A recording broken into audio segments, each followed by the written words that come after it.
Hey, y'all got a cigarette? We don't smoke. Fuck off!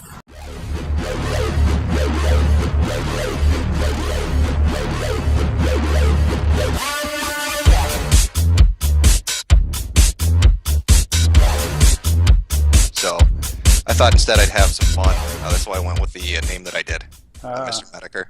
It's kind of a inside jab at some people I used to know to infuriate them a little bit. Okay, I kind of like that actually. That definitely goes along with your brand. Oh, by the way, I'm recording just, you know, in case you feel inclined to give me credit card information or something. So you can... Yeah, not a problem.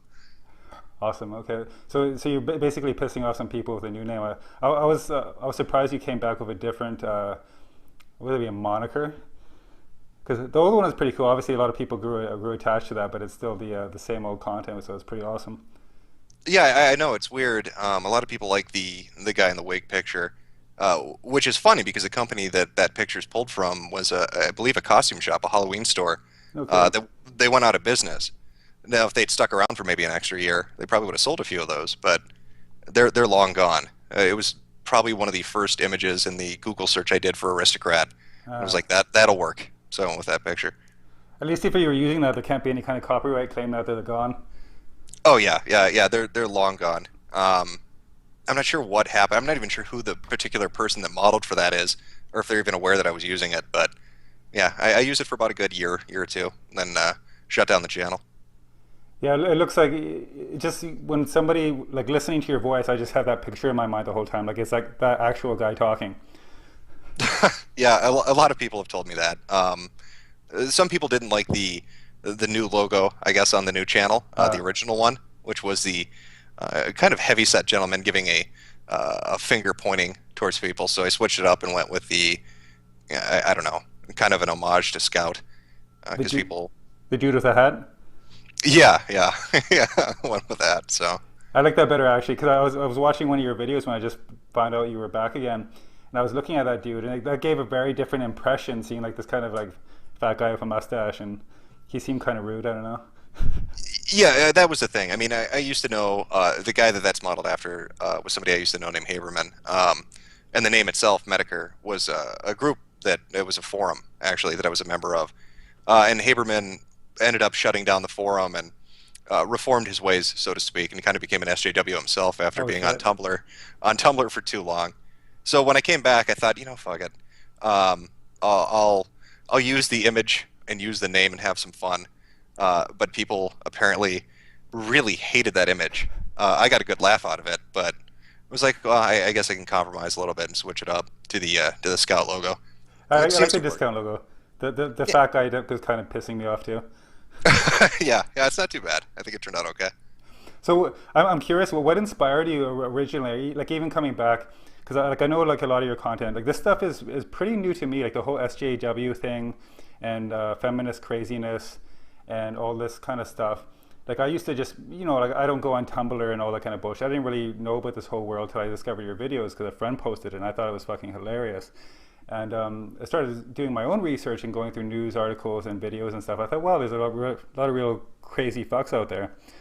And so this whole thing, it almost puts you in a weird haze. Like when you get into this internet world of all these like Twitter hashtag activists and all these kind of people or Tumblr people, it makes you feel kind of like disjointed because it's like this isn't like it seems like they're very out of touch with reality. What inspired you to start kind of attacking this sort of stuff and doing satires and sarcastic videos? I guess that's kind of always been something I did. I mean, I like to poke fun at things. For a lot of the accounts that I had well before Internet Aristocrat, that's kind of what I did. Okay. Just various groups on the internet or kind of subsets. You had like Juggalos, or you had the Sonic fandom, just stuff like that. It was more lighthearted, really kind of stuff. But with the SJW stuff, you've really seen that kind of rise to prominence, I'd say, in the last 2 to 3 years, maybe 4 years. It really, in part, I think, is kind of perpetuated by Tumblr itself, because I think you have a lot of college kids that basically learn about this in class, from whatever kind of a social science course they're taking, and then they want to talk about it. So where are they going to talk about it? What platform are they going to use? Well, they might use Facebook, but Tumblr's kind of been crafted for this demographic, this audience. And so they go on, and And it's almost like the problem's almost like twofold, because not only are they going on with what they learned in the classroom, but it's a game of telephone, so they're mixing it up even more. Yeah. So it becomes even more ludicrous and even more ridiculous when it's reposted. And so you get all these things like people talking about microtransgressions and, or I'm sorry, microaggressions. I can't even Yeah. keep track of this stuff at this point. Headmates and kin types and you know, the preferred pronouns. And the scary thing is, at first you could just kind of laugh at it and wave it off like it wasn't a big deal. Yeah. But what ends up happening is people don't just use one social media platform. It's not just, I'm going to use Tumblr and nothing else. They start to go other places. And this idea, this stuff they pick up, it goes with them. So now you see with, I believe at Facebook in America, if you have an American account, you have preferred pronouns listed on your profile page. On Facebook? Which is, yeah. Really? Yeah. I believe, I could be wrong on this. If you look into it, I'm fairly certain that's true now. Just weird things like that. I mean, even look at Twitter, what they're doing right now with their new CEO, new harassment policies. They're going to be purging 10 million accounts, apparently, which is ridiculous because if you look at, they released their first quarter earnings, I believe, and their stock just dropped. This was 1 week after the new harassment policy they're putting into place, and it lost like 22% of its value. Crazy. And then the CEO comes out and says, yeah, we're gonna purge 10 million accounts because they're not safe for work. They're posting inappropriate things, pornography essentially. Yeah. And it's making it hard for us to monetize the platform. We can't get advertisers to come in and want to do this. So it's just this mentality of, let's take something that was attractive or interesting because it was chaotic, because you could go on the platform and yeah, you're going to run into stuff that you don't like, but that's part of the appeal. Yeah. And let's make it into this squeaky clean, PC-friendly, safe space where nobody's feelings get hurt. And it's just, yeah, and that mentality, that kind of attitude is really pushed by these people. And I see Tumblr as kind of like that focal point, like ground zero, really, of spreading it to other social media platforms like Twitter and like Facebook and everybody, YouTube, I'm sure, as well. I saw actually a post by or just some internet thing, but the CEO or maybe former CEO, one of the co-founders of the of Tumblr, he said something to the effect of like he didn't really mean to have these kind of people on there, but now the kind of people who are on there are just basically attacking the kind of person he is, like a white man, right? Yeah. And they're using that to attack people like him. Like he said it better than I'm saying it, but something to that effect. Yeah, he probably didn't foresee that the platform he helped to develop would end up being used to attack the person that developed it. Yeah. It's almost like a similar situation to the original founders of YouTube. I remember when Google put into place the policy, this was like, I think 7 or 8 months back, that to have a YouTube account, you must absolutely link it to a Google Plus to be able to comment. Mm-hmm. And one of the founders, I can't remember which one, hadn't been onto his YouTube account since like 2007. And he popped on to say, what in the fuck are you doing, Google? And that was the last comment he made. So it's kind of funny watching the people who create these platforms, seeing where they're going. So I can imagine the guy that made Tumblr is thinking, what in the hell have I created? I tried to make a social network, and it really has become this joke, this carnival on the internet that's just spawning off ridiculous things. It's a monster. It's the worst though when it actually translates into like real life, like in real life policies. Like you probably know with the California anti-rape policy on university campuses, right? Now, is that the one where, well, see, and this is a crazy thing. Like, if we were having this conversation 5 years ago, I'd say, oh, I know exactly what you're talking about. But at this point, there are so many policies in place that it's hard to keep track. Is that the consent at every step one? Is that the one where the school does their own investigation into rape allegations and has the preponderance of evidence decided by them rather than the legal system? Like, Wow. which one are we talking about? Jesus, now you're confusing me. I thought there was one going down a deep dark road here. The one I was thinking about was the one. Well, it's kind of like it has a big umbrella, but it's like if if both of the people were drinking, but the girl was drinking too, so the guy raped her. Yeah, I think it's like the step-by-step thing too. Like you had to ask for consent verbally at every step. Yeah, and how crazy it is. I think it was the Chappelle Show did a skit 4 or 5 years back, making fun of this, where they basically had a comedy skit. It was like 3 or 4 minutes long, where it was two college students wanting to have sex with each other, and they had lawyers in the room. Oh, and they had to sign like triplicate forms to be able to touch each other and come to an agreement on how far they were going to go. And now there's an app out there, the consent app, where you get consent at every step. They have to sign their name and enter information. If they click no, I think it sends a message to the police. It's really crazy. Wow. But Wow. That's crazy. yeah, You yeah. can't even imagine this stuff. Well, yeah. I mean, it's taking people who are at a point where they're young adults, and they need to start learning about responsibility. They need to start learning about decision making, and basically they've transitioned out of high school and out of mom and dad's house essentially. I mean, they may be still living there because it's cheaper because college is so damn expensive, but Yeah. for the most part, they're kind of spreading their wings and going out on their own. And it's coddling them. It's telling them, you're not adult enough to make a decision. You're not adult enough to live with the consequences. If you do something and you regret it, we'll let you blame it off as something like this. And that's not to minimize people who have actually been raped or girls that have found themselves in situations that were uncomfortable or wrong. But this attitude that's going on right now on campuses where it almost seems like they want to treat them like they're in elementary school. Like you couldn't possibly make a decision. You couldn't Yeah. possibly decide to take a shot of whiskey and then decide to have sex. Yeah. If you're a woman. Yeah, if you're a woman. Yeah, if you're a man, that's tough luck because men can't be raped, according to Tumblr, and apparently quite a few university campuses at this point, because that's the whole, oh God, what is it? The privilege plus power is what defines whether or not something is a transgression. So white people can't be you can't be racist against white people. You can't rape a man. You can't be sexist against men. You can't discriminate against the rich. It's anybody that has privilege and power essentially are they're fair game at this point. It's interesting. With this whole kind of genre of bullshit, I've always wondered, because I'm mixed race. I'm half Mexican, half Caucasian. So I was wondering if I have immunity from them because of my mixed race status, or I'm just a white guy in disguise, or how this works. I'm not sure. Well, yeah, you think it would be funny to kind of sit there and try to puzzle it out, but if you look at Occupy Wall Street, I think it wasn't Zuccotti Park. It was another one of their kind of side rallies, but they introduced the progressive stack, and they addressed that. They actually created a list that wrote who had the most privilege in every specific group you could imagine.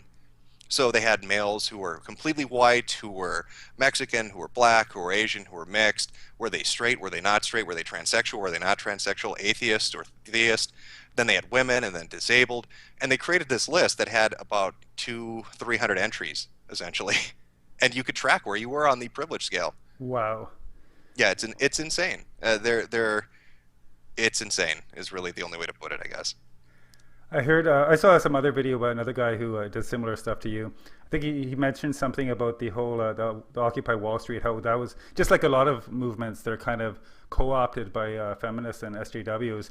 And he basically, they kind of screwed the Occupy Wall Street movement by making it a crazy house instead of what it was about, which was the, the Wall Street corruption and the financial system. And then it turned into like your chosen gender and like all the other craziness that comes along with it. Yeah, I've talked about this myself in the past, but you basically had a gathering of people who had a very simple point. I mean, I'm sure their platform wasn't completely specific. It was a little bit vague. But at the end of the day, they had a couple of core points. One, we don't like corruption. I mean, who's going to disagree with that? Who's going to say I want corrupt politicians? Yeah. Who's going to say I want banks to be able to buy my politicians? That seems really simple. I can't imagine anybody of any political persuasion saying, no, I disagree with that. I want my politicians to be completely corrupt and bought by any rich person that exists. Yeah. So so they're out in the street, they're protesting this, and they're doing it their way, essentially, in the beginning. But it kind of meanders. It starts to go off into this really bizarre direction where it stops being about financial corruption and political collusion and starts getting into territories. Like I remember seeing Occupy rallies where they were talking about Native American rain dance rights, where they were talking about establishing no rape zones. Oh, shit. Which that in itself is just surreal to me. I understand that they were reported that there were 2 to 3 assaults that took place over the span of Occupy Wall Street, I think in Zuccotti. But yeah, so they established areas basically that were no rape zones. So if you were in that, I don't know how that works. I mean, I guess it's Scout's honor. If you walk into this zone, you're not going to rape anybody. Step outside of it and you're fair game. But in that zone, you can't touch anybody. And it got ludicrous. And they introduced the progressive stack. And they started talking about, well, if you're a transsexual black midget, you should be able to speak before the white straight male, even though what you may be saying could be completely bonkers and have nothing to do with politics or banking or anything. But because you're less privileged, you should speak first. And by the time people had started to really grasp how crazy things had gotten, they were already the butt of jokes across America. I mean, you can look at the Colbert Report. Colbert was sympathetic to Occupy Wall Street. He actually donated money, and he donated these bicycles that generated electricity so they could run computers and stuff like that. So, I mean, he felt bad for him, or he sympathized, or he thought it was a good platform in the beginning. So he goes down there and he's going to do 2 episodes. He's going to give them the chance to tell America and all those millions of people watching the Colbert Report, what are you about? And who do they send to do the interview with Stephen Colbert? They send, you know, it's almost like the stereotypical SJW hipster. You know, they've got the thick-rimmed glasses, they're wearing the crazy-looking clothes, they're doing all these bizarre hand signals. The woman introduces herself as Ketchup and says that she's female-bodied, and he's like, what are you talking about? And by the time that interview was over, that to me at least, watching this kind of take place in real time, was the death of Occupy Wall Street. When you've got somebody who's giving you a platform to basically go on television and say, this is what we're about, and you go on instead and start talking about crazy shit, it's game over. You're not going to recover from that. Yeah, I saw a video clip of that. I didn't watch the whole thing. I just remember the kind of androgynous looking people. I didn't watch it. I just saw that was enough for me.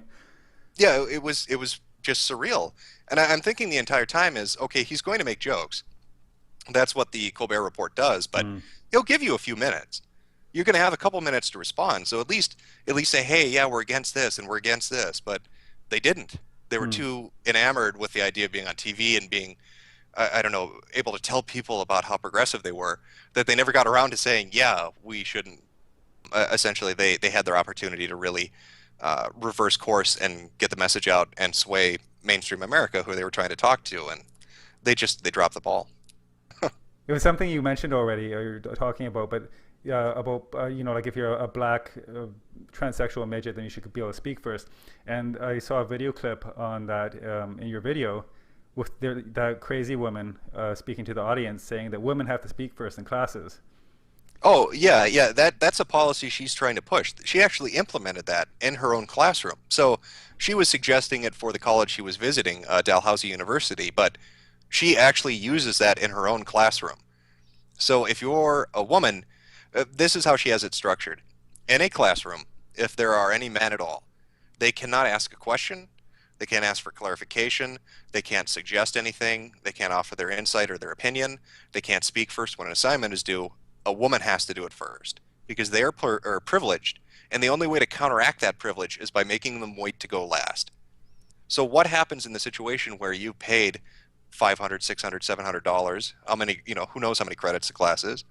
You're sitting there, you've paid a lot of money, this is for your degree, you've worked your ass off, and you've got an important question, a test is coming up, or you have an assignment you need clarification on.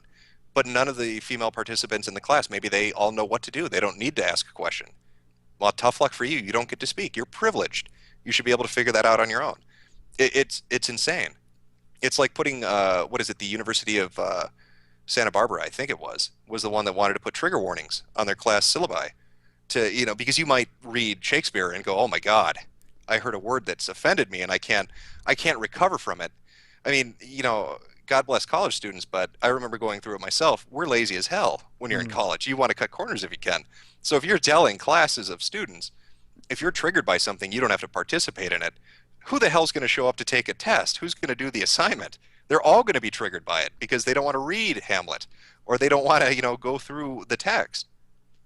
So it's made, college was supposed to be a place that you could go to challenge ideas and politics, and to talk about, just to express yourself, to talk about anything. And it's changed that. It's made it so you can't do that anymore. You have to conform. It's not a place to grow anymore. It's a place to shrink. And it's an affront to what education or higher education is supposed to be.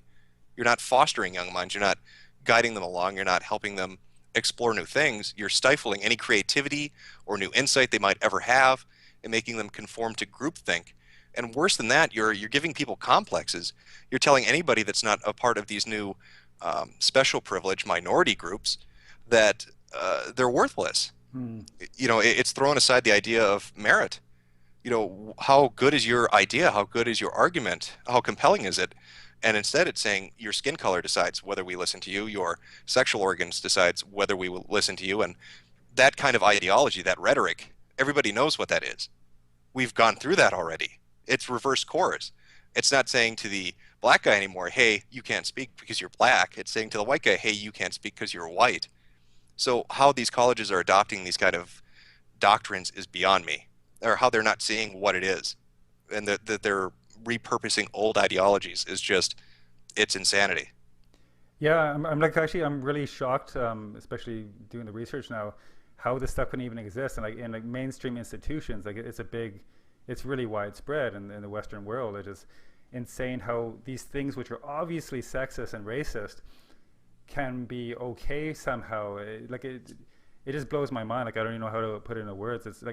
It's kind of like an affront to old progressive values, or at least the way I understand them, where we're actually striving for real equality, not instead of replacing a power class with another power class. Just the people who were oppressed before, we'll put them in power, and then the people who were in power before, now they can be oppressed. Like there's no relation to equality there whatsoever. Oh yeah, the founder of, or one of the co-founders of an organization called FIRE, which I think is, I'm trying to remember the acronym off the top of my head, a Foundation for Individual Rights and Education. Silverglade, I think is his name, but he describes himself as, he's this kind of older Jewish guy. If you picture somebody from the Bronx, he's got that accent and attitude, like if you watch in a movie, kind of that stereotypical Bronx attitude. Yeah. But he did an interview where he was talking about why he started the organization, and he's an old-fashioned progressive. I mean, he's an old-fashioned liberal. And he said, I started this organization because I was one of the people in the 60s that were on college campuses protesting for our right to say what we wanted to say, to have a chance to speak. And he said, I thought that all the people that were there with me wanted that same thing. But what he found out was the people protesting with him weren't looking to have free speech. They were looking to have their speech. So when they took positions of power, when they became the administrators, when they became the professors, it switched the other way. They weren't stifling liberal conversation, they were stifling conservative. It just kind of flipped on its head. And, as he kind of goes in this interview, as he's talking about it and why he started the organization, he's like, that's not what liberalism is. That's not what being a progressive is. He goes, we believed, and where I grew up, we believed in the notion that sticks and stones will break your bones, but names will never hurt you. Grow a thicker skin. Learn to stand the brunt of an argument and argue back. And I think that's really telling. I mean, here you have a guy that started this thinking that he was going to be like the ACLU. He's going to have all these cases where it's like a conservative administration kind of stomping down on a liberal student. And he was really shocked to find that it was the reverse, that he had a lot of conservatives, or he had a lot of straight white males coming in and saying, I don't know what the hell's going on. One of the cases, it was just mind-boggling. They had a janitor who was also a student at the school. It was like a work-study program. And he was reading a book. I believe it was about the KKK, like a history of the KKK. And a female professor saw him reading this book and said, that's racist. You need to get rid of it. I want him expelled. I want him fired. And the school started harassing him. They started going after him. And they get involved, FIRE gets involved. And they find out that not only is that the opposite of what the book's about, it's talking about the fall of the KKK. The craziest thing about it is this book was in the school library. It's something the university itself offers to students to read. So I don't know what's going on with college campuses. I don't know what is going on with universities, but it's mind-boggling. It really is crazy when you think about it. That's kind of what inspired a lot of the more recent videos, to kind of get back to your first question of why I kind of switched tactics from just casually making fun of stupid little groups on the internet to talking about broader issues, or talking about the craziness you'll see on something like Tumblr, is because somebody has to. You have to be able to engage with this kind of stuff. You have to be able to laugh at it. If you can laugh at it, if you can mock it and call it out for what it is, you can sway people. And if they laugh with you, they suddenly realize, wait a minute, this is really fucking stupid. What are we doing? And that's kind of, I guess, one of the goals of the videos. Yeah, it seems like there's no like. There isn't. They're basically the Tea Party of the left, right? Like these kind of groups of people. So there's no reason involved when you're trying to deal with these kind of people. I don't think they can be negotiated with, really, right? They're really out there. Well, yeah, I think it's kind of I think it's a few things coming together to make the perfect storm. You have college campuses, which are basically promoting these ideologies and this notion of victimhood to a large majority of students. It's not your fault that your life isn't the way you wanted. It's somebody else's. Mm-hmm. So because you got the F on the test, because you didn't get the job, because you don't have a nice car, that's not because you lack work ethic or study ethic or because you didn't try hard enough. That's because there's a white guy standing over there. That's because there's a straight person down the hallway. That's because there's whatever, pick any group.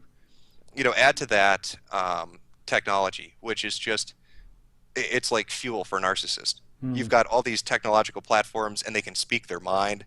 So what happens when you get all these people, pardon me, who think they can do no wrong and have technology where they can go on and talk about themselves completely? They compete with each other. It's a oppression Olympics. Who's the most oppressed?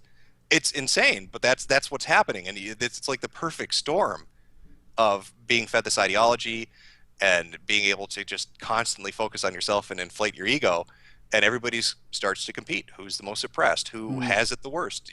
Bring in the progressive stack. Let's see where we measure up.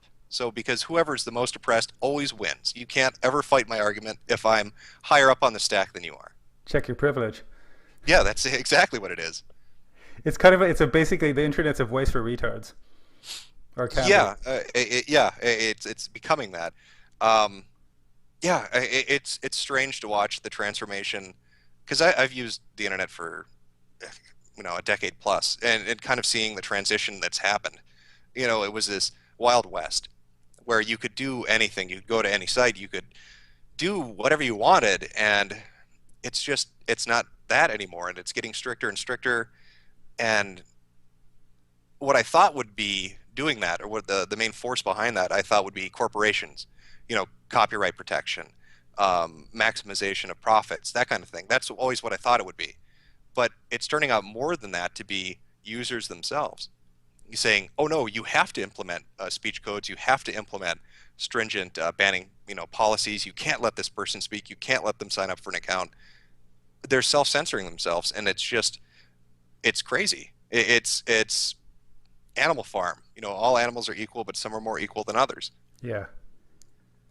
You mentioned humor before too. That's another thing that these kind of people really have trouble with. They don't know what a joke is, and they can't understand context.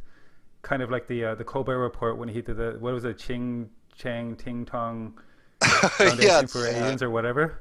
Yeah, that was pretty great. That led to Sui Park doing the cancel Colbert hashtag, which got her on Huffington Post. And Huffington Post is usually very sympathetic to these people, but she got on there and basically told the host that he needed to shut up and check his privilege. Yeah. And you could see on his face, he's like, "Are you insane?" And that was the end of Sui Park. But yeah, Colbert makes a joke, which was mocking something somebody had actually done, not about Asians, but he was parodying it. He was showing you how stupid it was by making fun of it. And they took it as a real thing. You can't make that joke because it's just as oppressive. Yeah. I don't even see how the oppression comes in. Like, it seems like, especially for a girl like Sui Park as well, who lives in, looked like a pretty nice apartment from the videos, and is in part of actually a fairly privileged class in the U.S. Like Asian Americans aren't in the ghettos, right? Right. That too always kind of throws them off. You'll hear a lot of SJWs, social justice warriors, talk about privilege, and they define it in all these different categories. Race, sex, all these things, but they rarely ever talk about class. They never talk about the economic situation. Because what you'll more often than not find is the people that are screaming "check your privilege" are usually the affluent students. They're coming from really nice neighborhoods. Mommy and daddy bought them a BMW. They don't have to worry about college tuition, and so it's kind of it's silly to hear them saying that to people who maybe work their ass off to get to college, or are struggling to pay their rent as they're sitting in the lap of luxury on Twitter or on Tumblr or on Facebook saying, "No, you're horrible. You have privilege. Your life is easy," while they're making minimum wage flipping burgers or working as a car mechanic or whatever laborious task you can think of. There's nothing wrong with it, but they never address that. They never address economics because it always screws up their arguments, because then they might be the one that has privilege by their very definition. They're tweeting on their $800 or $1,000 iPhones about how other people have privilege, right? So, well, yeah, and that's the craziest thing. I think it was Brianna Wu, related to the Gamergate thing, but talking about she had made a lot of statements talking about things like, oh, these people have privilege and they're oppressors and this kind of stuff. And it turns out her parents had given her $200,000 to start up her own game company. Wow. She'd taken all these trips, so she comes from a wealthy family, and it's ridiculous to hear that kind of person say, "You have all this privilege." Well, I didn't get $250,000 from mommy and daddy to go start a game development company. I had to work my ass off to get to where I am, kind of thing. You know what I mean? Man, my dad gave me $200 once to buy a suit for a job, and he pardoned me because I couldn't afford to pay him back. That was my privilege. Yeah, yeah. I mean, that's the thing. I mean, yeah, it's really hard to keep your sanity, I guess, when you look at this kind of stuff if you don't try to take the tactic of making fun of it and having a laugh, because it gets really depressing otherwise, because you start to see that while to you it's funny and to an outside observer it may be confusing, but to them it's very real. They really believe this. I mean, they are really indoctrinated into believing the stuff they say, and that is a scary thing. It seems like too with the standing up to them seems to work really well in a lot of cases. Like you probably heard about the recent Protein World controversy. Protein World was great. Yeah, that's the best advice, and I really hope people follow that example, is never apologize. If you look at what happens to people that apologize to this sort of group, to these social justice warriors, they will nitpick your apology. They will tell you that you did it wrong. Who was it that played Wesley Crusher on Star Trek? Do you remember? I know the dude, but yeah, I can't remember his name. Yeah, I'm blanking on it too. But he'd made, I think it was a post on Tumblr where he's talking about like spirit animals. He made some offhand comment about it. Nothing, nothing insulting. He was just talking about it. And people came in and screamed at him saying, "You're culturally appropriating Native American traditions and ideas, and you need to apologize." And he actually did. He apologized for it. And then they came in and said, "You don't get it. You're a white guy. Stop mansplaining things to us. You need to apologize better." Wow. So, yeah, it's crazy. But if you stand up to them, like Protein World did, they shrink. There's nothing they can do. Their trump card is always saying, "You're oppressing me. You're a bigot. You're a sexist." If you can just brush that off, that's it. They're done. They have nothing else to do. That is their one trump card. They use a couple of words. They try to paint you as a bad guy using whatever language is the popular phrase of the moment. But you shake it off, and yeah, you've got what's going on with them, which is basically great sales. Yeah. People think it's funny as hell, and they're making. Hilarious. Yeah, it was, and it was. If I'm remembering this right, because I kind of read up on it as it's been going on, it was the two main guys behind the company. It wasn't somebody managing the Twitter account. It was the actual owners. Yeah. Talking on Twitter, making fun of these people, which is just endearing. I have no interest in their product, but I love the company for it. You know what I mean? It creates goodwill among people that are like, great, I'm glad somebody finally didn't cave into this. I'm glad somebody stood up to it and said, "You're just being idiots. Stop." I actually wanted to order, like I use protein myself. I'm very active. Don't really need it, but whatever, I get it. But I wanted to order their protein because I thought, fuck those SJWs. I would support this company because they're hilarious and they're standing up to them. Yeah, I think I hope other companies take notice, because I think that it's kind of a weird marketplace. I think a lot of companies, or certain companies I should say, found kind of a niche market with SJWs, that they could sell them products that, I don't know, reflected their ideas of oppression, like drinking male tears. You'll see those coffee mugs. I'm sure the company that sells it doesn't give two shits about SJWs, but they're probably making money hand over fist by selling them. Which one was this again? On Tumblr, you'll see a lot of people drinking from coffee cups, mugs, that kind of stuff, and usually you'll say male tears on it. It's a kind of a feminist thing. But I'm sure whatever company's printing those or making them is probably making money hand over fist. The opposite would be true, I'd imagine, as well, what you're seeing with the Protein World.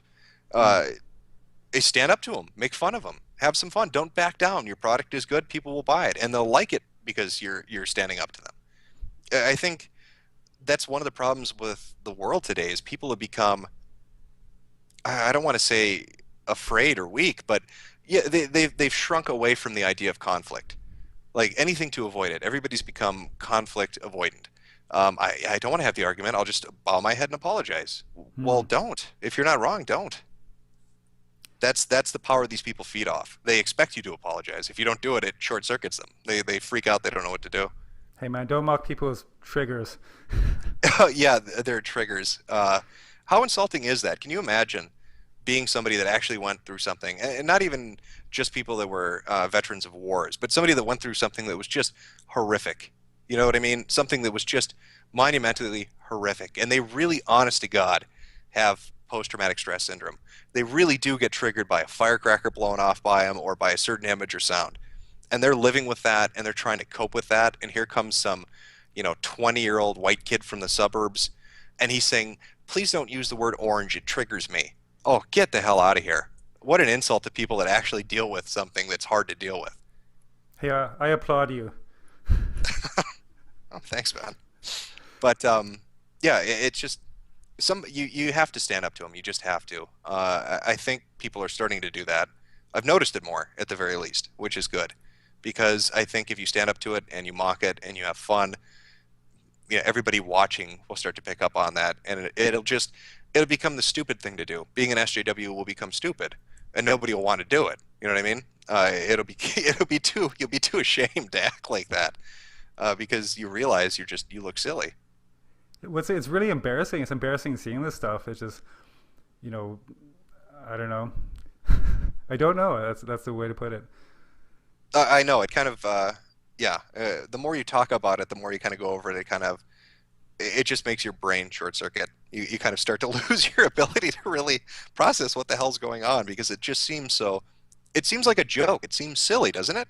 Yeah. Like, this can't be real. This has to be a joke. But you're seeing it in real life now. You're seeing it on college campuses where people are getting protested because they want to give a speech, where students are getting expelled because somebody gets offended, where college curriculums are being butchered because somebody might get triggered. It's ridiculous. Yeah, speaking of which, you're probably familiar as well with this. There was a guy who got banned from participating in lectures because he brought up some good points about rape, rape culture and all this kind of shit. And he said nothing offensive, but apparently some of the people in the class, was it a gender study class? I forget what it was. But he made some points. He's like, what's this rape culture? And, he's kind of challenged what the teacher was telling everybody. But the teacher didn't like that and said, it's, triggers or whatever. And he or she banned this dude from the class. No, that one I'm not familiar with. But again, it wouldn't surprise me. What kind of college students are we really creating? I mean, you're going to take a class, you're studying the subject, whatever it may be. They want to give you assignments and tests that see whether or not you've been paying attention and what your interpretation of the information is. So are you allowing students to look at the information, interpret it, and then explain their interpretation and explain their reasoning behind it and maybe challenge that idea? Or are you creating students that are just saying what they know the professor or the group wants to hear because they don't want to fail? I mean, the big thing is college costs a lot of money. So what is a student to do when they paid thousands of dollars to get into this class? Are they going to risk it and speak their mind like this guy did? Or are they just going to, keep their head down and let it get even worse? And I think that's part of what has allowed this to become such a joke, is so many people were in that situation where they heard a professor saying something crazy, or they heard students in the class, backing that idea, and they're like, God, I'd love to stand up and say, you people are insane and here's why. But if I do that, they're going to fail me. Yeah. Who's going to look out for me, kind of thing. And that it's kind of spread. And this has been going on for a while. If you go and look at the science wars from the 90s, or Sokol and the Sokol hoax, where he was talking about postmodernists coming into scientific fields and giving these really bizarre gender interpretations of science, or just crazy stuff that didn't belong in actual hard sciences. So he created this hoax where he wrote into two of their best journals, right? And he wrote what they wanted to hear. It was complete nonsense. Nothing was real that he wrote, but he used a lot of really big sounding words, and he told them what they wanted to hear, and they published it and heralded it as this great thing. Wow. And the moment they did it, he came out and said, it's complete and utter bullshit and you're idiots. And this was in the 90s. But I mean, so you see people in the STEM field that kind of saw this coming and like, what the hell's going on? And now, well, here we are 20 some odd years later, and it's spread everywhere. People didn't pick up on those kind of early warning signs. Going back to Silverglade, saying, hey, once we switched power in the 60s and 70s, it started to kind of metastasize. And by the time we got to today, it's this full-blown tumor. What are we going to do? How are we going to excise something that's almost bigger than the host itself now? Yeah. Well, maybe it had a chance to grow just because it seemed so ridiculous to a lot of people. Maybe people just didn't pay attention to it till it really sprouted and took off. Yeah, I think that's part of it too. Yeah, because I would suppose, a student goes to class, they hear all this crazy stuff, they do whatever they're going to do to get their grade. They come home, they're sitting with their family, and they say, "Yeah, God, you wouldn't believe what I heard in gender studies, or you wouldn't believe what my sociologist professor told me." And the parents are like, "Oh, yeah, yeah, whatever. Did you watch the football game?" So you have that happen enough times, fast forward 10 years, and now you're at the point where it's no longer just talking about that one crazy day in class. It's that one crazy semester in class because it's every day now. Because they've gotten to the point where they're like, "Oh, well, nobody's complained to this point, so I guess it's completely acceptable to act like this." So you have incidents like the feminist professor of, I think it was porn studies. There was a group on a college campus in California. I think it was the University of Santa Barbara again, in California, and they were doing like some pro-life rally, whatever. Typical college, typical college stuff where you'd see groups out protesting. Like you'd have occasionally like preachers out there. You'd have hippie students out there, legalize pot or do this or do that. You always see that kind of on a college campus environment. This particular group was abortion's bad, we're pro-life. And one of the girls had a sign. Well, the professor walks by, sees the sign, and says she's triggered by the image, and she assaults the kid carrying it, and it turned out to be an underage girl. So she hits her and takes the sign from her, and then has other students hold the girl back so she can take off and destroy the sign. Wow. And this is a college professor. This is a person on staff. The college defended her, saying, "Oh, well, she was triggered. The assault's okay." What in the hell? That's absolutely insane. Doesn't you think that kind of contradict the idea of personal space and not attacking people in general? I guess it only counts if it's on Twitter. Right. Yeah, it's the I'd love to get into somebody had wrote, if you look it up later, you probably can find it, talking about Kafka trapping. Like if it's hard to explain, but Google it if you get a chance. It's really interesting. But it kind of talks about this mentality of using an argument that's so flawed that the only reason you're using it is basically to bully the other person into going away. And that's kind of what their ideology is. It's this notion that, yeah, I may set the rules for the game, and you come on the board just like I do. But the second you have an advantage, I'm going to change the rules, or I'm going to reinterpret them, because you're more privileged than I am. I'll just use whatever word I need to use to make my actions acceptable and yours unacceptable. So you have an adult who's a professor at a college assaulting somebody who's doing a protest, and it's perfectly acceptable because she was triggered. Where if that had been a male professor who was conservative and that had been a pro-choice protester, what do you think would have happened? Oh, he would have been hung out to dry in the press. They would have talked about how assault cannot be tolerated on college campuses. It's unsafe. He needs to be fired immediately. The college needs to apologize. We need to have courses and seminars so everybody can hug and talk about the experience. I want to see a world, or I guess let me put it this way. I'd like to see colleges where it's just equal opportunity at the start. Everybody gets a fair shake, and you're judged on your ability to produce results. How well do you do in your classes? That's all we care about. We don't care about anything else. But it's becoming very quickly a place where the moment you walk in, you're judged on all these other factors that you never should be judged on. I don't care what color you are. I don't care what sex you are. I don't care who you choose to have sex with. All I care about is how well you do on your test, how well you do on your assignments. Are you paying attention? Do you care about the courses you're taking? How do you rank up against other students? But that's kind of been lost. I don't know what happened to that, or at least to me, that's what education was. It was kind of a meritocracy-based system, and it's not anymore. Even with economical things, like you can see, like the feminists still go on about the wage gap, and what was this other thing? There's been studies showing that actually there's been preferential treatment for hiring women for certain kind of positions, right? And I think that they did a big study with a bunch of universities for hiring of women versus men for certain positions, like educated positions, basically, and the women were chosen over the men to a large degree, right? So even when this kind of thing happens, it's still not enough. They still want to keep pushing that envelope for more and more dominance. Like it's not even the whole facade of equality is kind of out the window. Well, yeah, and that's, I think, one of the most insulting things kind of about I guess I would place all these groups under social justice warriors, really. I picture at this point it's become so pervasive that any group you can really think of, they've pretty much, or at least attempted to be co-opted by this point. You saw this take place with atheism, with Atheism Plus. Yeah. You can't just be an atheist, right? If you're just an atheist and you want to go to a convention, that's not good enough anymore. You need to be a feminist. You need to be this and this and this, because if you're not, you're a bad person and you can't hang out with the group. And you see that took place with feminism, that took place with atheism, that took place with any group you can imagine. And they've all been kind of pushed under this umbrella of social justice. But these people don't, it's never been about equality for them. They don't want an equal world, because in an equal world, they wouldn't be able to compete.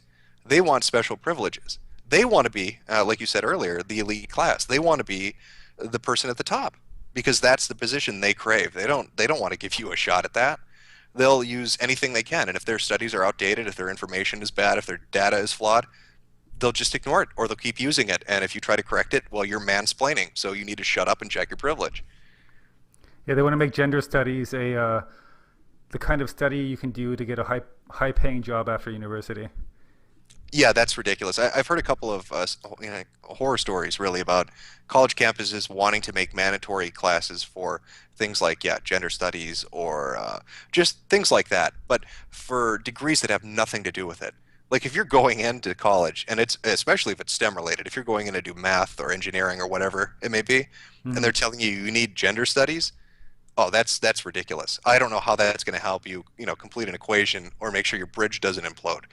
But that's kind of what they're pushing, because they want everybody to feel, this new doctrine, the new dogma of the current age, which is, which is essentially either you should feel really good about yourself and because you're oppressed, or you should feel horrible because you exist.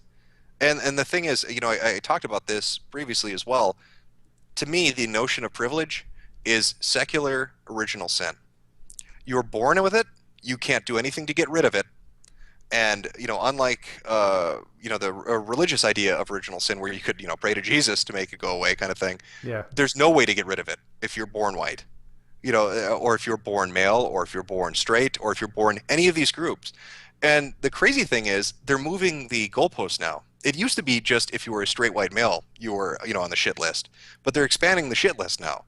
So now if you were a straight, Hispanic male, if you're a straight black male, they're even going after gay people now and saying that they're appropriating culture from black women. Yes, I saw that. How insane is that? So it's growing it now. They're starting to kind of group together even more people and say, oh, you're all privileged. Who's going to be left at the end? I mean, what are we going to be looking at the end of the day, 20 years down the line? Who's going to be the most oppressed? It's going to be one type of person. I don't know who it's going to be yet, but it's going to be silly as hell to look at, I'll tell you that much. It's going to be all transgendered people in wheelchairs who are running the world. Well, if you kind of want to get an idea of this, there's a YouTube video that it's just funny as hell. I think it's called Cultural Marxism Assist Story, and it's an argument between a couple of lesbians that are LGBT members, right? And they're having like some kind of meeting on college campus, and in comes this group of hipsters that identify as being transsexual. And it's them arguing with the lesbians for like 20 minutes, saying that because you don't want to, and they actually say this, because you don't want to lick my trans clit, referring to their penises, you're sexist and oppressing us. And the lesbians are responding, are you insane? I like women. I don't want to have sex with a guy. And it's this group is saying, no, you don't understand. We may not be female bodied, but we're female. And this is what college that video is probably the best example of what college campuses are becoming. And you'll see how they dress. One of them is wearing a cape, has no shirt on, her breasts are hanging out, and she's got like neon skirt on. The other looks like Justin Timberlake. And they're screaming at these lesbians, saying, you don't understand, we're more oppressed than you. You should feel bad. And the lesbians' response is, what in the hell's going on? This is crazy. And it goes back to what I was saying. They're expanding that group. Now they're talking about gay men being privileged as opposed to just straight men. Well, now they're going after lesbians instead of just straight women. So at the end of the day, I don't know what that most oppressed group is going to look like, but that video might give you an idea of where it's going. Was that a satire, or was it the real thing? No, that is a very real thing. This was a argument that was filmed on a college campus. I don't know Wow. who filmed it or why, but they were probably like, "Holy hell, what's going on?" Um, it should still be up. It's like one or two parts, and it's just their argument. But it's so insane when you watch it, and you're just thinking, what am I watching? What happened to colleges?" I was sort of joking when I asked if it was satire or not. I assumed it was satire when you're talking about this. Oh no, no, it is very much real. And the Wow. arguments they use, the guy actually says to the lesbians that were having their meeting, "You need to check your fucking cis privilege." He actually says that. He's waving his finger at them, telling them to check their cis privilege, because this is Tumblr in real life. It's now on college campuses. Wow. What's your take on the whole transgender thing too? Like besides people who actually, I guess they get really serious about it and they get the gender reassignment surgery. What about like it seems like especially on Tumblr, of course, there seems like a lot of people trying to choose genders which don't exist. Um, well, yeah, I'd separate it into a few things. Like people have asked me this before because I would have a Ask FM account, so I get a lot of questions, and then I'll give an answer. But I guess nobody ever Ask FM's kind of off the beaten path kind of thing. Yeah. My opinion has always been this: I don't care who you are, I don't care what you are, I don't care how you live your life. If you've got a sense of humor, I will sit down and have a beer with you. That really, at the end of the day, is my opinion. As far as transsexuality goes, I think there's something going on that's probably, I know there's a term for it, I'm using the wrong term, but essentially akin to body dysmorphic disorder. I think something's going on that's compelling them to do this, and I don't think it's because they're female in a male body or male in a female body. That's my personal opinion. But, as a caveat to that, I'm not going to go up to the guy who wants to get a tattoo or a piercing and tell him, "You can't do that. How dare you do that to your body?" It's your body, man. If you really want to do it, if you want to take hormones, if you want to get surgery, go ahead. It's not my place to tell you not to do it. I think you've got some stuff going on, and maybe you should really consider that before you go in for a massive surgery that could have some serious consequences. Hmm. Um, but yeah, I'm not gonna shit on you for it. As far as like preferred pronouns, though, if you're up in my face calling me a cis scum and telling me that I need to call you Zer, Zer, and Zoom, I'm just gonna laugh at you. That's not gonna happen. But if you're just a normal person and we're shooting the shit and you want me to refer to you as a chick, I don't care. It doesn't bother me. As far as the gender thing goes, I know what you're talking about in regards to that as well, kind of on Tumblr and stuff. Hmm. Yeah, I think it's everybody wants to with gender, and especially if I don't know if you've noticed this, but like with mental disorders is really popular too. Everybody's got like a flavor of the day, self-diagnosing something. I think it's Munchausen by internet. Hmm. I think it's this idea that people want attention. So how do they get attention? Well, they get attention by making themselves the most unique case that exists. So I'm no longer straight or gay. I'm suddenly asexual, polyromantic, dwarfkin, and I have got self-diagnosed Asperger's and cancer. Hmm. And don't you dare tell me otherwise. And if you do, you're a cis bigot. I think too, especially with the online kind of world, even going back to transsexuals and gay people, really any group you can think of, you've got all these people on the internet pretending because they want attention, and they are misrepresenting the group they're trying to claim to be a part of, Hmm. and so it puts people off of them. I think, yeah, I think at the end of the day, that's one of the biggest issues with social justice and that kind of mentality. They pretend to be part of this group, not because they want equality, but because they want to be powerful and they want to be unique and they want the most attention. And so they misrepresent the group they're claiming to be a part of, and it puts forth this bad image.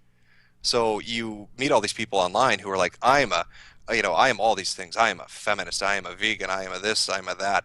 And they're the biggest asshole you've ever met. And so suddenly you think what they're identifying as and all these groups are claiming to be part of must be complete and utter assholes. It'd be like if you didn't know what atheism was and all you ever saw was atheism plus, you'd be like, wow, atheists are just jackasses. You know what I mean? Yeah. So yeah, it's a dangerous trend, I guess is really kind of how I see it. I've been open about this in the past when people have asked. I'm conservative leaning in my political views and kind of just my life. I'm kind of a traditionalist in that way. Hmm. Um, but yeah, that doesn't mean that I'm going to dislike somebody because they're different. I can sit down and talk with somebody who's got a completely different ideology than I do. I don't have any problem with that. I'll sit and argue with you till we're both blue in the face. I'm fine with that, as long as you aren't this type of person. This type of person really kills any ability for people to debate and reason and argue with each other in the way it was meant to be done. And yeah, you can't even see a contest of which ideology is best anymore, because they've polluted everything so much that you couldn't get a staunch conservative and a staunch liberal to argue something, or a straight person and a gay person to argue something, because you don't know. It could be a crazy ass SJW in the mix, and they've completely skewered what the real argument would have been and turned it into a shit show of, look at me, I'm oppressed, and how dare you argue with me? Check your privilege. Poison the well. Yeah, that's exactly what they've done. They've absolutely done that. They've poisoned everybody's well. We're all drowning in poison at this point. Yeah, with all this stuff I've seen, like I consider myself very liberal and progressive, although I don't know if I want to use that word anymore.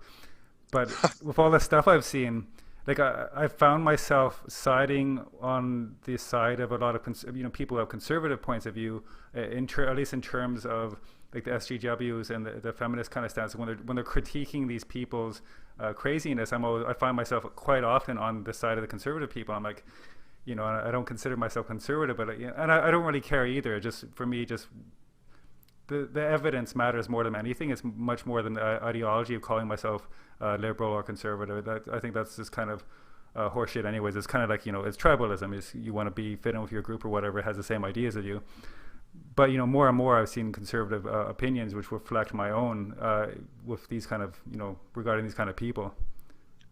Yeah, at least you're from Canada, right? Yeah, I don't. Vancouver. Okay, so I don't know kind of the roots of your version of progressivism, or however you'd say it. I believe in America, like the Progressive Party, I think was started by, it used to be the Bull Moose Party, so I think it was started by Teddy Roosevelt. It sure as hell isn't what people call progressives nowadays. Yeah. I mean, Roosevelt, here's a guy that went to go give a speech, to kind of give you an idea of the old progressives, or the original ones, the Bull Moose. He goes to give a speech, right, for his presidential campaign, I believe it was. And as he's up on the podium, he gets shot in the chest. And he doesn't go to get medical attention. He stands for 1 hour bleeding and gives his speech. Then he goes to the hospital. Yeah.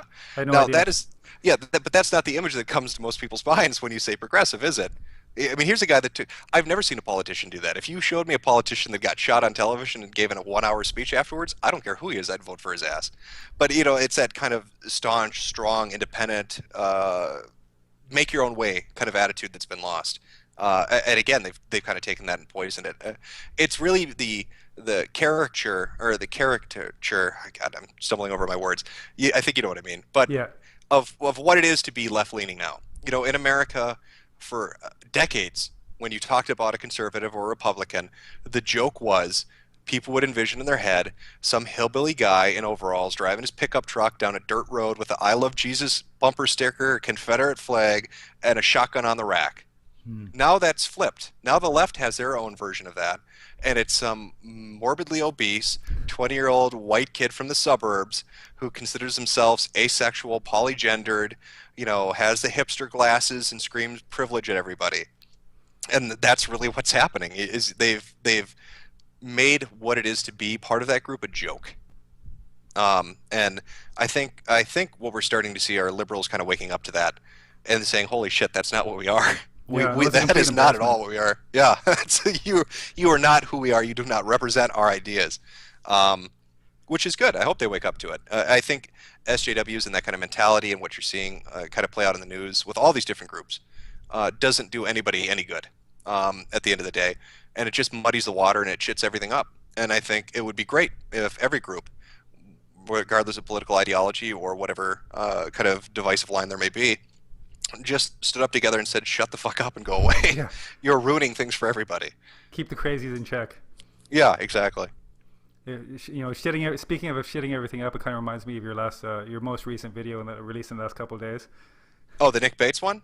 Oh man, yeah, that one made. I woke up in the morning actually cringing thinking about that. Yeah, that's a crazy one. That's a guy that's been around for, and I should use allegedly a lot when I say this now because I don't want Nick going crazy and filing some civil suit, even though Yeah. I doubt he'd have the ability to. But this is a guy that was around for 6 or 7 years, who had made postings online, who had made music and videos and statements and had chats in IRC and with other people, basically saying that he wanted to molest kids and that he was molesting his 8-year-old sister or 8-year-old half sister. Hmm. And then spent the majority of the years following those statements and those actions saying, no, I didn't really mean it. Well, finally the law steps in and says, you're in a lot of trouble, Nick, because the girl finally came forward and said that it was completely true. Hmm. But it makes you wonder. I mean, here's this guy that ran around the internet for 6 or 7 years saying, I molest children. I'm totally for molesting children. Here are videos of me talking about it, and here are music that I'm singing about it, and here's me confessing to it. And nothing happened. Mm. And it's kind of crazy. You'd think, I know different websites, different boards did get involved, kind of I think around 2011 when they heard this and wanted to contact the parents involved and see if they could take action, or wanted to contact the police or get somebody kind of cued into it because they thought, holy shit, if this is legitimate, this guy's a danger. But it took her coming forward to really get any action. And what makes it even more horrific than just the molestation, really, is who he was as an individual and the fetishes he engaged in. Because when you find out that he's a corpophiliac and he's into scat play and all this kind of stuff, and he doesn't shower and he doesn't bathe, and just all these horrible kind of personal hygiene things, and then you think of what that poor kid had to go through, not just to Yeah. be molested, but to be molested by somebody like that. I feel for her. I can't imagine what her childhood was like. I know the parents intervened. I didn't get to talk. There was some stuff I didn't get to talk about. I know the parents did intervene around 2010 or 11 and make it so he couldn't come over to the house. Basically, they'd found some stuff he had written, like erotic stories, on her laptop that he had written on her laptop, and that had made the stepfather, uncomfortable. And he said, "I don't want this person around." It's Uh, understatement. yeah, exactly. I know that he ended up going to live with his aunt in an apartment she provided because he said he had social phobias and he couldn't get work and he couldn't leave the house and he had to stay at home. And so he kind of was sequestered off on his own for all these years. And maybe that's why the girl, it took her coming forward to do something. Maybe he was kind of off on his own. It gave her time to really go through what the hell happened to her and kind of comprehend it and come to terms with it and finally say, you know what, I'm gonna go forward and talk to the police. Um, but yeah, just a disgusting individual. I know a lot of people talk about lolcows on the internet. These people that are essentially the butt of every joke, who do really ridiculous things, and everybody likes to laugh at it. One of the prime examples of that would be somebody like Christian Weston Chandler, Chris Chan. If you're unfamiliar with him, just look it up, and believe me, you will be amazed at his history. Now, he's currently facing potential prison time because he was upset that the new Sonic game had a Sonic mascot cutout that didn't have the correct arm color. So he went to a GameStop and pepper sprayed employees. Oh shit. But he has his entire crazy history. Now that's the most he's really, well, he's had some other crazy things that have happened too, but that's kind of like the typical idea of what people think when they think of this kind of person. Nick Bate, on the other hand, is something well beyond that. He is a very disturbing individual. And that's kind of why I used him as, I guess, the first episode for that series. I had originally the Internet Insanity series was originally about legitimately crazy people. And it wasn't really making fun of it or really talking about it to bring attention to it. It was just using it as kind of a sample of a specific thing. Hmm. And so the first video I did was about gang stalking, and I used a guy who really believed in gang stalking. Oh yeah, I saw that one. Yeah, and I felt really bad for the guy. The problem with it is, that's fine if you've got maybe 50 subs or 100 subs because you don't have to worry about people going to give him shit. But if you've got 10,000 or 20,000 people watching those videos, one or two of them are going to go screw with him. Hmm. So that's why I switched kind of the scope or the point of what the series was about. I figured if I'm going to talk about crazy people on the internet, I might as well talk about the ones that deserve ridicule, Yeah. rather than ones who are legitimately in a bad spot. As interesting as that is to me. Hmm. Yeah, so that's kind of why I changed that up. But Nick Bate is well, I should probably call him by his proper last name, but that's what he's known by online. But just a horrific individual. I'm just really, and the defense video, which kind of closed out the audio track that I had played because I couldn't obviously put this video on YouTube. of him, his whole defense strategy being, I'm a corpophiliac, I couldn't have molested my sister, and I'm going to prove it by masturbating with feces, is Yeah. insane. And the craziest thing about that is, if the police are involved, that video is going to obviously be logged as evidence, which means that some poor jury at some point in the future is going to have to sit and watch that video in a courtroom full of witnesses and judges and bailiffs and the stenographer, and they're going to watch this morbidly obese man who's completely unkempt masturbate with shit for 5 minutes, and I don't know what he's thinking. Um, like his situation right now, if I'm up to date on it, he has $150,000 bail.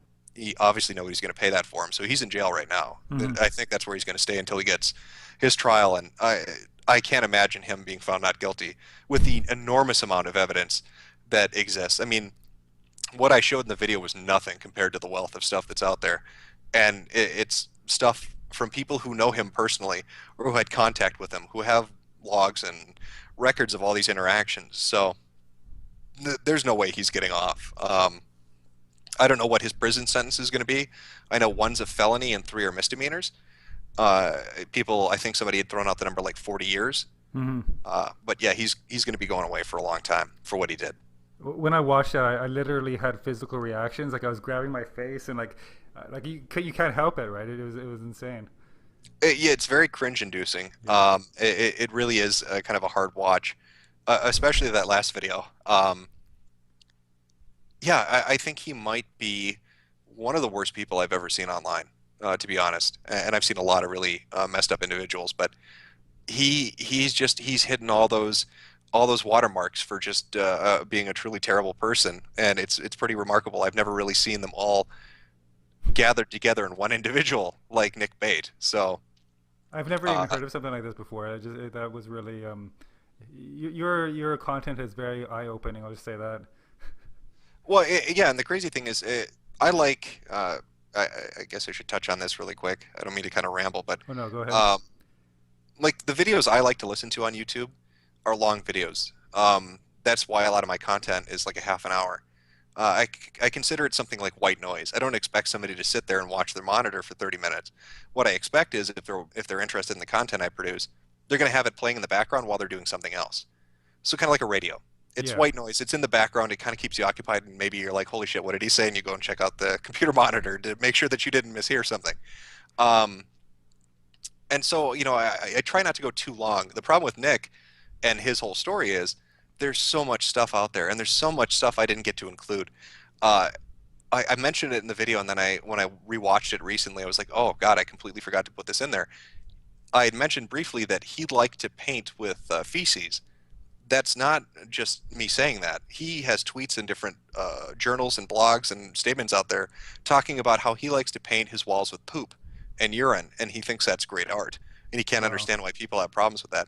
Like, this is a very messed up individual. And then even on the like assorted information you can kind of find on him that's been passed around was this psychological evaluation.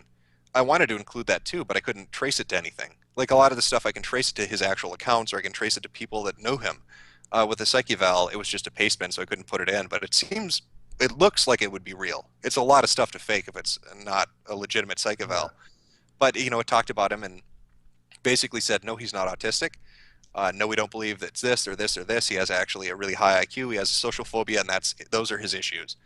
Um, so at least for me, that gives me some comfort because I don't think he's going to be able to go into court, even though the video is called Internet Insanity. I don't think he's going to be able to go into court and say, I'm not guilty by reason of insanity. Yeah.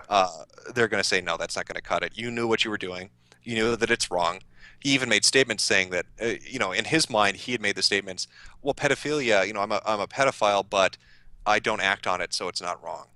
But he's differentiating. He's saying then that if you do act on it, it is wrong. Hmm. So if they prove that he did act on it, by his own statements, he's damning himself. Yeah, he So it's knows. one of those things. Yeah, he knows. He has a comprehension that what he did was wrong. So I don't think the "I'm insane" defense is going to work in his specific case. You reminded me of something else, not related to this guy, but related to some painting craziness. Did you see the thing about the feminist who painted with her period blood and painted it on her face too? Well, I've seen it, and again, it's crazy. If we were talking 5 years ago, it'd be that one thing. I've seen a couple of things like this. I think it's Interior Semotics, where it was a woman who was in an art gallery and took a can of SpaghettiOs and put it inside her vagina. There was another one with a woman who put paint balloons in her vagina and squatted them out onto a canvas. There's a movement called free bleeders who don't wear any pads or protection and think it's totally natural to bleed all over the floor and on their shoes. Um, there are I've seen some really horrific stuff when it comes to this kind of free woman spirit stuff. Yeah. That's kind of the heading I put it under. There's one really infamous post of a woman who took. Um, I don't want to gross whoever might be listening to this out, so you might want to skip forward a minute here. But she took discharge from her period, the kind of the material that sloughs off, and Maybe. cooked it up in a frying pan because she said it looked like bacon. So she cooked it up in a frying pan and ate it. That's brutal. That's horrific. But so, like I said, if we were talking 5 years ago, I know the specific thing you're talking about because the internet is crazy now. It's hard to nail it down. So, what exactly did this person do? I'm not even sure anymore after hearing that. I know it's mind blowing, isn't it? It might have been on maybe you've followed I think Sargon of Akkad or Akkad. Oh yeah, Sargon. Yep. Yeah, I think he made a video where I saw this, or maybe it was somebody else. I don't know because there's so much shit out there. But yeah, just she just I think it was just a picture that was posted up, and she painted period blood like on her face, like face painting, and she also made a painting with period blood, and it was some kind of like feminine liberation bullshit. So Yeah, that is getting kind of a boost right now. I'd say over the last year, you'll see, like I said, I mentioned the free bleeder thing. There's another one where they'll take their period blood and use it to cook. They'll make cookies and brownies with it. wow, Uh, it horrific, really, when you think about it. I can't think of. I don't want to take anything that's been discharged out of somebody's body, really, and cook it up and eat it. There's nothing that you could really tell me you're producing that I'm interested in consuming. no, Anything that you could really name is going to make me want to vomit. So I have no idea why this is a thing, but it is.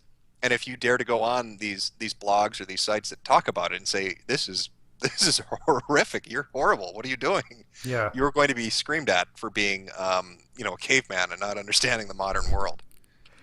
This kind of stuff confuses people too, or confuses guys about women, and it's funny. And I've seen the kind of distinction here between like when guys say, "Oh, women are crazy," and I don't know what they do because they say this and that, and everything's confusing. But it's more like crazy feminists saying one thing, which doesn't go along with reality, is like very disconnected. And then there's regular women who are not part of that crazy camp, and but it's confusing a lot of like normal guys who see this stuff and think, "Oh, women," but it's not women, it's feminist.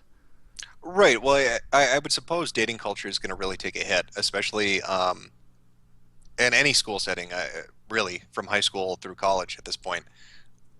What are we creating? It's creating an environment where women are going to be made to think that every guy is a rapist, so they're going to be scared to go to parties, and every guy is going to be, convinced that every single woman out there is a crazy person who is going to, call the police because they held their hand. Yeah. It's making men and women afraid of each other. What in the hell are we doing? Um, yeah, it's limiting human interaction. It's bizarre. It's another bizarre thing to watch happen when you're creating a situation where you're making people afraid of each other. For what? For fear of something that might happen, but not something that has happened. Um, my God, look at the recent cases that have been taking place on college campuses. You bring up feminism. Was it Meg Lanker Smith, I think, was a female college student who had posted about harassment she was receiving on the school's Facebook page. And a statement was put up that said, "I want to hate fuck Meg Lanker Smith. I'm a conservative, and I'll teach her how to be a good conservative bitch." That was essentially kind of what it was saying. I'm condensing it, but police investigate. College holds a rally because obviously this is terrible. It's patriarchal and misogynistic. And the police come back and say, "You don't really need to hold your rally. The person that posted it was Meg herself." Oh no shit. Yep, it was her and her husband who orchestrated it. And the craziest thing about that, they still held a feminist rally. So There was regardless of the facts, they still had to go and fight right, patriarchy. yeah, exactly. The mattress case, the mattress girl. I can't remember the specific name of the case, but you saw what happened to him. A German student, I think it Yeah. was, or somebody from Europe. Yeah. Kept quiet, did what the school said. The school found that he was not they'd run 3 or 4 investigations by that point and said, we really don't see him having committed rape against this particular student. Uh, and he gets slandered in the papers. She makes herself out to be a victim, does this school art project. She carries a mattress around to remember her rape. And basically, he's made to be a pariah on the college campus. He has a scarlet letter he must wear for the rest of his time there. And finally, it's enough. He can't take it anymore. And he comes out publicly and says, guess what? I have chat logs of every conversation we had, before, during, and after her allegations. Mm-hmm. And here's her talking about wanting to have sex with me. Here's her talking about getting drunk and getting STDs. Here's her calling me up and wanting to talk after saying that I raped her. And did anybody turn around and say, we made a mistake? No. Well, look at the Rolling Stone article. You know, what in the hell is going on there? Another classic example, and I wish I could remember the name of this particular video, but it was shot on kind of like, you know, I'm trying to think of where this exact location was. It was off the college campus, but it was kind of in a district where there are bars and restaurants for college students. Mm-hmm. It was a drunk couple. Girl's drunk, guy's drunk. Girl has the guy on his knees eating her out in public. They're both completely just hammered. All the college students are clapping and whistling and doing what you'd expect college students to be doing. Yeah.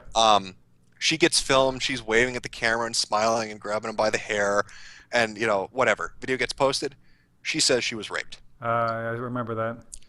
Everybody looks at the video and says, what in the hell are you talking about? And the thing, too, people on scene were like, yeah, she told him to keep going. She was grabbing him by the hair. But, again, it's creating, like I said, a situation where every woman will view a man as a rapist for any action he takes, and every man will view a woman as crazy. Mm-hmm. And so you're creating this environment, this atmosphere where you know, nobody's going to want to interact with each other. Again, it's killing what college is about. I'm not saying you're supposed to go get completely hammered and have wild sex or anything like that, but you should be able to date each other or hang out at a party together or study together and be able to walk by each other on a college campus without feeling afraid of each other. Why create an environment of fear? What does that serve? Mm-hmm. What was it? The rape statistics, that famous study. What is it? 1 in 4 women will be raped. Yeah, 1 in 4, 1 in 5, something like that.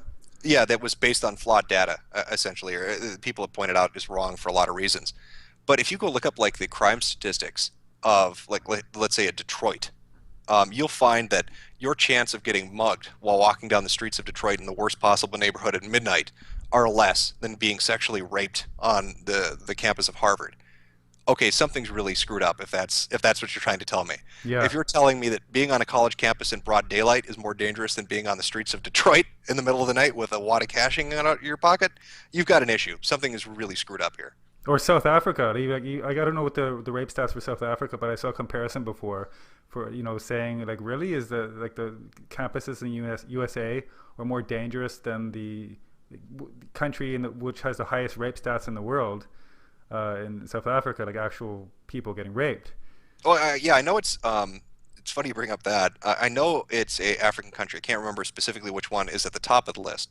I know the second place one because nobody ever believes it, which is Sweden. Sweden has, in the world, the second highest rape statistics. Oh, no kidding. No kidding. Now, that was a year or two ago. I don't know. Maybe it's changed radically since then. But yeah, that's off topic, but I've always been really stunned by that particular number because nobody would really expect it. Must be all the black metal. Yeah, it's all their music that's doing it. Satan and blonde people, it goes together. Yeah, there you go. But it's crazy. I don't know why it's being allowed, and I think one of the other problems that you're running into is when a college campus or when students get involved in something like this, whether it's a hoax or somebody blowing something out of proportion, like in those 3 specific cases, nobody ever steps back and says, we were wrong. This didn't happen. We should make a system or put something in place to ensure this doesn't happen again. Look at the Duke lacrosse case. You had the infamous letter of 88. 88 faculty members condemning the Duke lacrosse players, saying they're all horrible rapists and they should never be allowed on campus. And then it comes out it's completely fictitious. This never happened. Those 88 professors are still employed. They were never fired, and they never apologized. I don't get it. You know, if you screw up on that level, you would expect them to say, as a institution and as faculty of that institution, we made a really big mistake. These people were innocent. We had faulty information, or we let our emotions lead us, and we should have looked at it more critically. but they just don't. So I feel bad for college students. You're walking into a minefield. Find a good college. Really pay attention to what the hell's going on. I wish there was a version of Rate My Professor for colleges, where it would just be people giving honest impressions of what the college environment is like, so you could see it before you go to apply there. Yeah, it's kind of like these kind of people have a free pass. Like you can make it rape accusation or other egregious claims, and if it's wrong, you don't have to retract it. It's still okay. Like that's fine because men are rapists naturally. So. Oh yeah, and that's another crazy thing to me, especially in the situation you brought up earlier. I think with the whole drinking thing, you were talking about the college talking about how if a woman is drunk and a man is drunk, the man's at fault because women can't consent when they're drunk for some magical reason. But what is that saying about women? I mean, you have these people that are supposedly pushing forward the notion that men and women are equal in every conceivable notion, in every conceivable way. But then you're telling me that if a woman suddenly drinks alcohol, she's a baby, whereas a man isn't. So alcohol affects them differently, so they're not equal. So is that because their brains are different? They'll never go beyond that, right? They'll just say enough to say that magically if she has a glass of wine or a beer, suddenly she can't consent to anything because she's a child, unable of making her own decisions. We need to coddle her. But that horrible man over there, he can drink a bottle of Bacardi 151 straight and totally acceptable for him to make decisions. And even using the alcohol example, if you get drunk and get into a car, guess what? You're going to go to prison if you get caught. They don't care that you're drunk. You can't say, well, I was under the influence, so I'm not responsible for my decisions. No, you were totally responsible for your decisions. You chose to get drunk and you chose to get into that car. Yeah, I don't understand. I don't understand modern society. Something got really screwed up somewhere, and it really got out of hand, I guess. And I keep waiting for somebody just to say, I keep waiting for the cameras to pop out and go, you know what? It's all been a joke. This has been one massive reality TV show that's been running for 20 years. And I hope you found it funny because that's not what the world's like. But I don't think that's going to happen. Yeah, like the Jim Carrey movie where his whole life was a movie. Yeah, exactly. Yeah, unfortunately, I don't think we're going to get that. Yeah, I have a feeling that this is not going to be a Truman Show, that this is the real deal. So hopefully people will dig their heels in and fight back a little bit.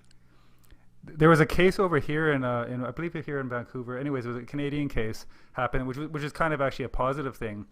This girl accused this guy of raping her, and of course she spread rumors about him on social media and all that stuff, and he's getting harassment and death threats, the typical stuff. But he wasn't even in the same city at the time of the rape accusations, and he had solid proof that he wasn't in the same city. And the good thing that came out of this was that he won the right. I think it should be a criminal case as well, but at least civilly, he won the right to sue her because there was solid evidence that she had made a false rape accusation. Yeah, that's the other thing that I think is really stunning in a lot of these cases where they turn out to be completely fictitious, where it's not, where a real rape hasn't occurred, where it's complete bullshit, right? It's amazing to me that the people then that have made these false accusations, that have caused all this trouble for the people involved, that have wasted the time of local government and universities or whatever institution they might use to perpetrate their lies, are never held accountable for them. If I go to the police and say, my neighbor just killed somebody, you need to investigate it, and then they find out I completely made that up, you can bet my ass is going to face some consequences. So why is it when somebody says, if I went to the police and said, oh no, he raped somebody, suddenly that's okay? I mean, you're ruining people's lives.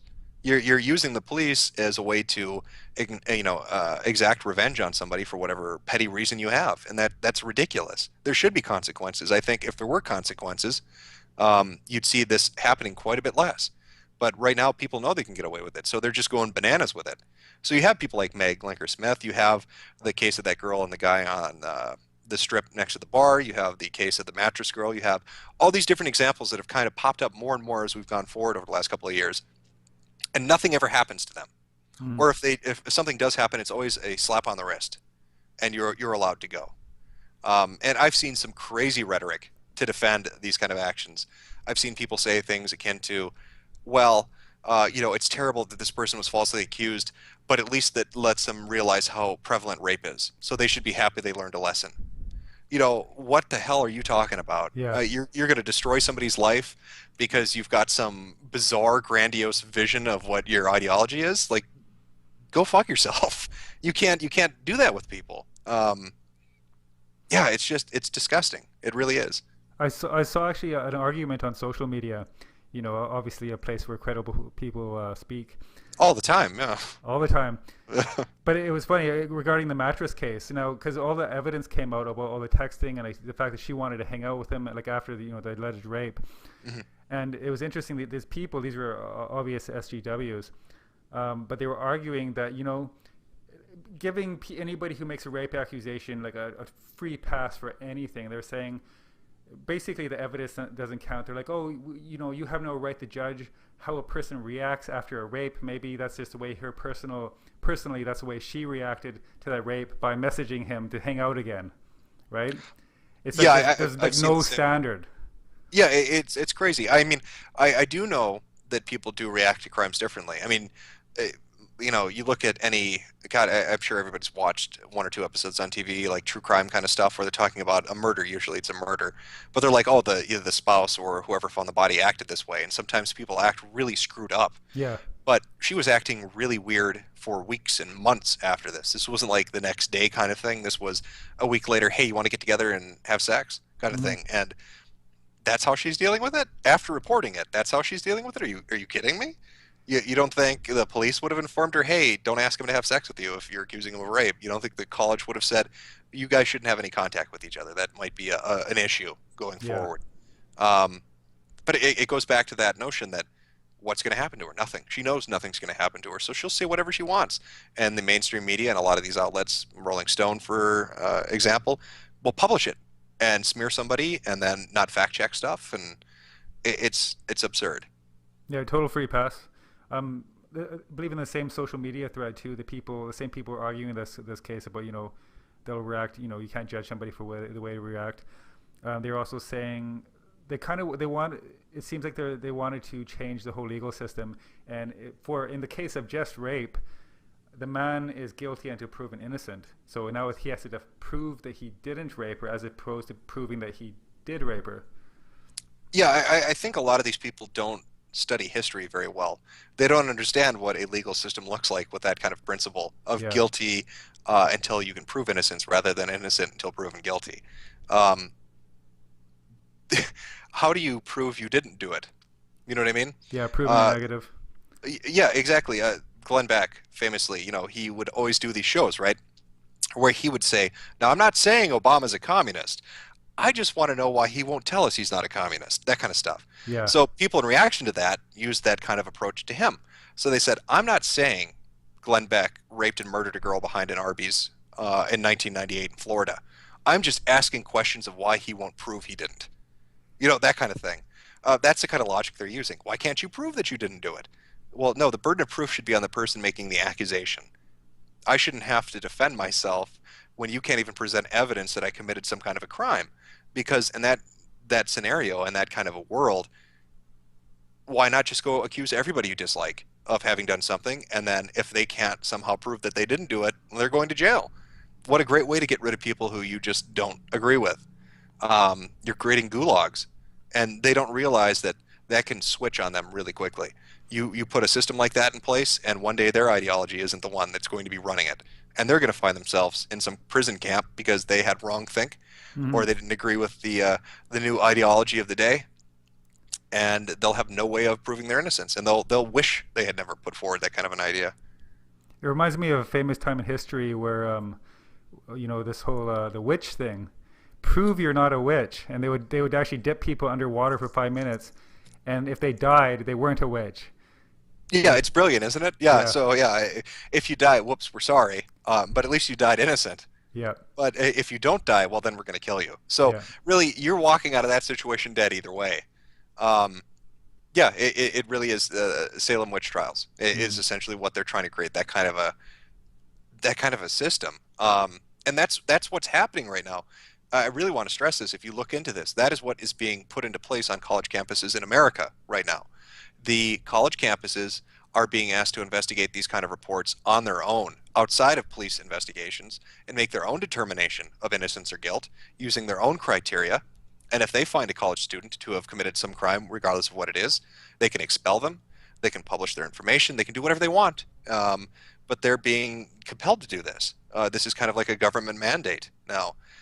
So it's scary when you hear people expressing these kind of opinions on social media, because you're going to start to see these systems put into place in the real world.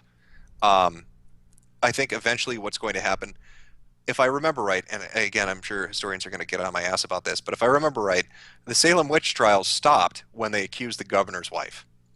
That makes sense. They accused somebody a little too high up, and they're like, okay, enough of this crazy shit.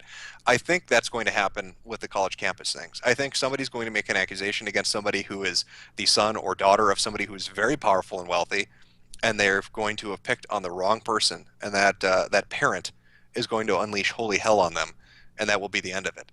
But what scares me is how long is that going to take till that happens, and how many people are going to be expelled and have their chances for a degree ruined and their futures ruined before that takes place. There really should be safeguards in place. I think the educational system, at least here in America, I don't know how similar it is in Canada, but at least here in America, is just, it's very biased towards students. It's an industry. I'm paying money to get a service, so there should be some kind of a safeguard in place to protect my consumer rights. Yeah. And I think that's lacking. I think that's why you have a lot of outside organizations like the ACLU, why you have FIRE, why you have all these different groups that exist, because college students are put in a position where they paid money for something and now they're having their life ruined because somebody on campus is triggered or offended. Yeah. And it's wrong. It's disgusting.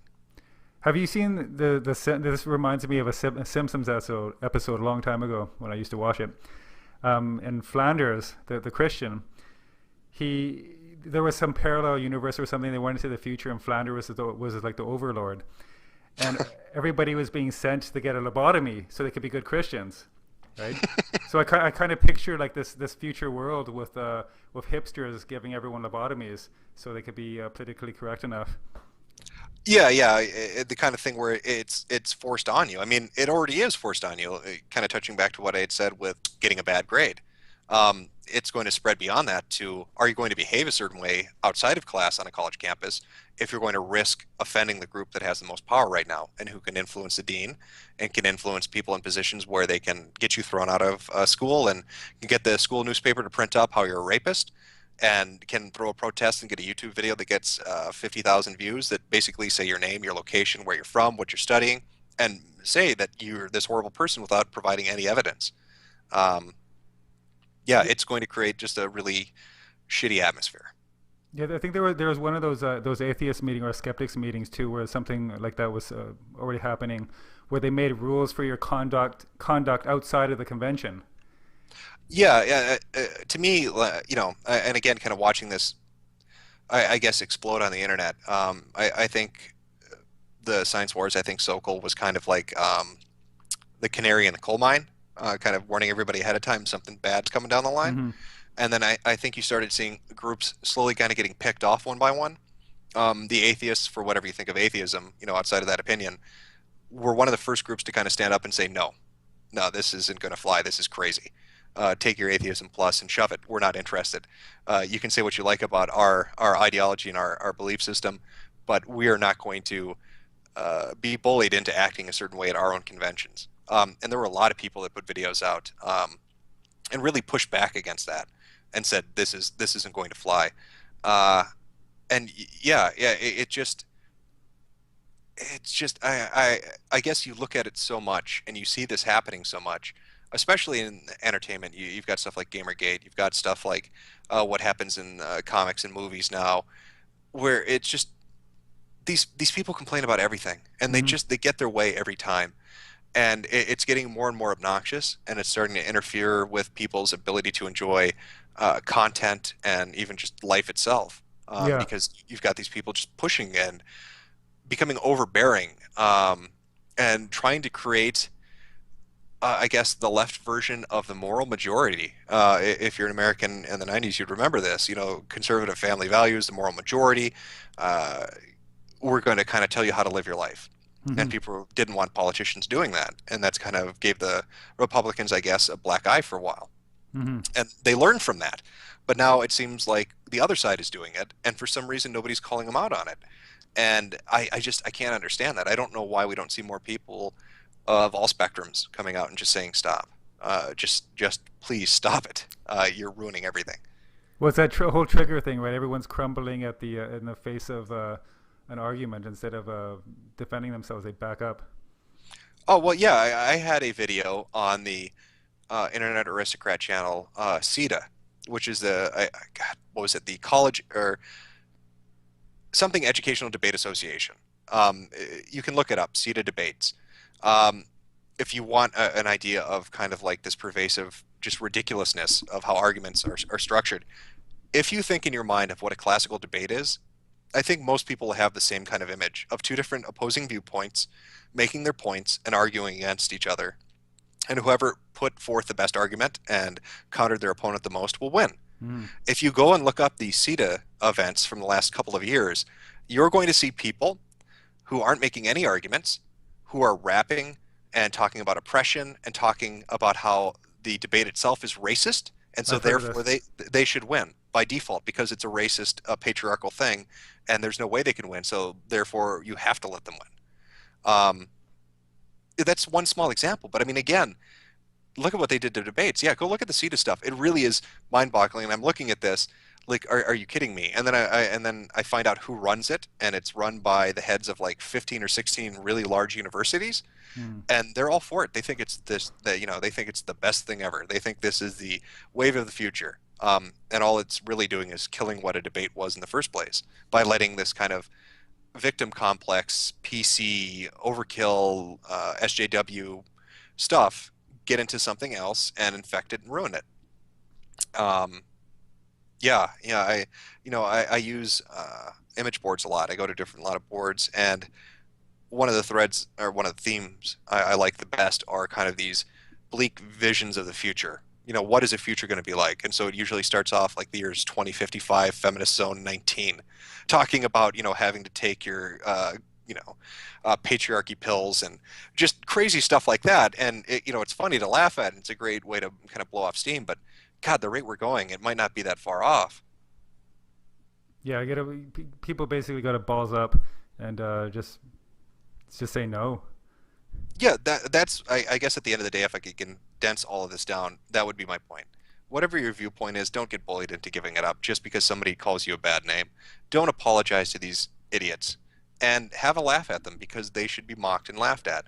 The more people that laugh at it and the less people that give in, the sooner this will go away, and we can get back on track and actually have arguments and debates and go back to being normal and enjoying ourselves. It seems like they're just making everything unpleasant for everyone really right now. Yeah, that's the irony of the bullying too. It always seems to be these people who end up being the biggest bullies of all. But and on that note, I guess we'll end it there. It's been a really awesome discussion. Is there anything else you want to leave the audience with? No, God, I think I've rambled on enough. I don't want to put them to sleep too much. But no, I've enjoyed coming on. It was good talking with you, and we've covered quite a few bases here on today's program. It was a long one, yeah. That was awesome. No, thanks a lot again, Mr. Metokur, formerly Mr. Internet Aristocrat. I can't even think anymore at this point. That's fine. Yeah, that happens to me too when we talk about this kind of stuff. My mind just goes blank after a while. Yeah, I think you lose brain cells after a while thinking about it. Yeah, it really does do that. Start drooling out of the corner. But awesome. Yeah, thanks again, and thanks everyone for watching.